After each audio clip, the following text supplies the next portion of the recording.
มี FC หลายๆคนบอกเลยว่าคันอยากกินพันธุ์ซีแซ่บๆนะให้ลองเอาซีงัวนี่มาคั่วเบิ่งเฮ็ดคือคั่วสเต็กหั่นมื้อนี้เลยก็เลยสิจัดเลยสิเฮ็ดตาม FC บอกส่วนอันนี้เป็นผักน้ำเนาะแม่ป้าข้างเฮือนแล้วฮักๆและมีหยังก็มาให้เลยหมดทุกคนได้ผักหยังก็เอามาให้ได้มักไม้ข้างเฮือนเพิ่นก็เก็บมาให้แล้วเพิ่นปลูกหยังหั่นน่ะก็เก็บให้เลยหอมบกหอมบัวทุกคนเอาให้ตลอดแล้วฟ้าน่ะก็ตัดมังโมให้กินแล้วพอแล้วก็แวะไปซื้อถั่วดิบกลับมาแล้วเห็นก็จะเฮ็ดโด่งป้าคือคืนขนาด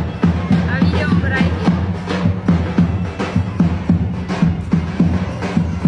ดาอยากไปเบิ่งแฮงแต่ว่าย่างขาเดี้ยงอยู่มื้อนี้เพิ่นตกคันไดทุกคนไอ้ดานะตกคันไดประมาณ 3-4 คันนี่แหละเจ็บขาเลยแล้วมาฮอดเฮือนแล้วก็เฮ็ดมาซอยซีนแล้วก็ลวกข้าวปุ้นไว้ข้าวปุ้นแห้งนี่ก็สิลวกเอาหลายได้เพราะว่าเลยน้ำมักกินข้าวปุ้นแห้งแต่คั่วซีงัวก็สิคั่วคือสเต็กหั่นแหละสิใส่หอมบัวแต่ว่าหอมบัวใหญ่เลยก็หมึดก็เลยเอาหอมแดงมาใส่ซอยหยังทุกอย่างแล้วก็มาค้างหม้อเจียวกระเทียมแล้วก็ใส่หอมบัวลงไปหอมบัวที่ซอยมาหั่นนี่ใส่หลายๆเลยพวกเลยมักกินหอมบัวได้ทุกคนคนอื่นเฮ็ดก็สิบ่ใส่หลายปานนี้แต่แล้วนี่ใส่ไปแล้วก็ใส่ซีนที่ซอยไว้หั่นลงไปมื้อหน้าสิลองเฮ็ดให้ยาทวดกินก่อนทุกคนแล้วคือจิมักเนาะเมนูนี้และยังบ่เคยเฮ็ดให้ยาทวดกินจักเทื่อก่อนเมนูพันซีนนี่ทุกคนโอ้แม่ละมื้อหน้าเฮ็ดให้เรากินและการปรุงคั่วซีนแล้วก็ปรุงคือคั่วสเต็กหั่นล่ะเนาะพริกไทยหน่อยนึงน้ำตาลหน่อยนึงคะนอแล้วก็ใส่ซอสหอยน้ำปลาซีอิ๊วซอสฟ้าเขียวนั่นนี่ก็จบทุกคนบ่ได้ใส่หยังหลายคั่วซีนไปพอมันสุกหน่อยนึงแล้วก็เอามักเล่นลงเลยบัดนี้เอามักเล่นลงแล้วก็คั่วมักเล่นเนาะต่อไปแล้วก็เอาหอมกับผักซะนารีหั่นลงอันที่จริงกินแต่คั่วซีนนี่ก็แซ่บแล้วติบ่เนาะทุกคนเอาไปกินกับข้าวซิมเบิ่งแล้วก็ยกโปแถมโกยอีกแล้วทุกคนเลยและน่ะเฮ็ดเองแล้วก็แซ่บเองแล้วคันให้คนอื่นมากินน่ะก็บ่แซ่บเลยทุกคนแต่แบบแลน่ะตั้งแบบว่าเฮ็ดเองแซ่บเองเสียนะไปแล้วก็ไปจับกีบข้าวปุ้นเนาะแล้วก็เอาผักมาล้างบัดนี้หิบล้างผักล้างมีอยากกินแล้วทุกคนน้ำลายไหลผักสลัดก็เป็นผักสลัดแบบอันเขาปลูกน้ำหั่นน่ะงามอ่อนๆซะแล้วก็ล้างผักกะหล่ำใส่แด่ผักบัวแด่แล้วก็ผักซีแด่คิดจะกินพันปลาเลยทุกคนเห็นผักส่วนฟ้านั้นก็มาช่วยคือการมาช่วยตำมักเผ็ดให้เพิ่นก็ต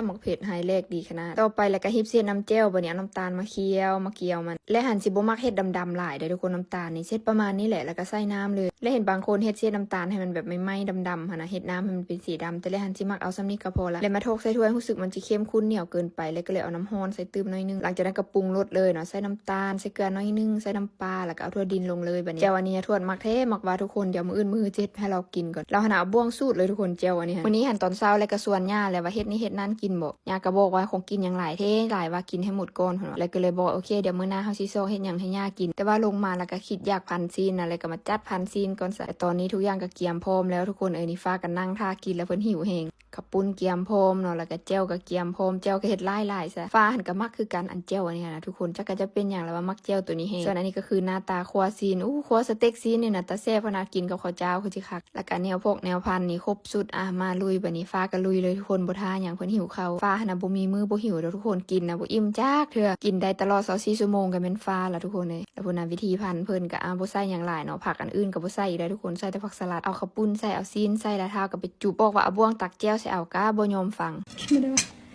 แซ่บยกโปะมาที่มันคนมาเด้อทุกคนกินหยังเอาวันนี้ซื้อหยังขอบคุณอย่างพันซีน ขอบคุณพันซีน